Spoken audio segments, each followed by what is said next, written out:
আসসালামু আলাইকুম। এই যে আমার হাতে দেখছেন একটা আম। এই আমটা আপনি ইচ্ছে করলে ১০ মিনিট, ১৫ মিনিট, ২০ মিনিট এমনকি ইচ্ছে করলে আপনি ০.৫ ঘন্টা, ১ ঘন্টা এভাবে ধরে থাকতে পারবেন। কিন্তু এইরকম যদি আপনাকে ১০ টা আম দেওয়া হয়, তাহলে আপনি কয় মিনিট ধরে থাকতে পারবেন? নিশ্চয়ই হয়তোবা ২ থেকে ৩ মিনিট এর মধ্যেই আপনি শেষ হয়ে যাবেন। অর্থাৎ আপনি আর ধরে থাকতে পারবেন না।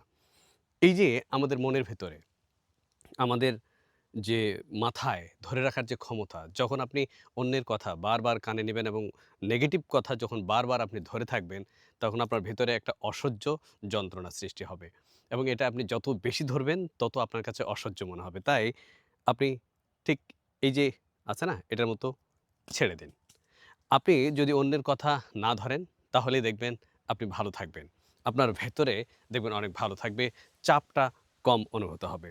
এই কারণেই অন্যের কথায় কাম অন্যের কথায় কানটা একটু কম দিন। বরং নিজে যেটাকে পজিটিভ মনে করেন, নিজে যেটাকে ভালো মনে করেন, সেটাই এগিয়ে যান। ভালো থাকবেন সবসময়।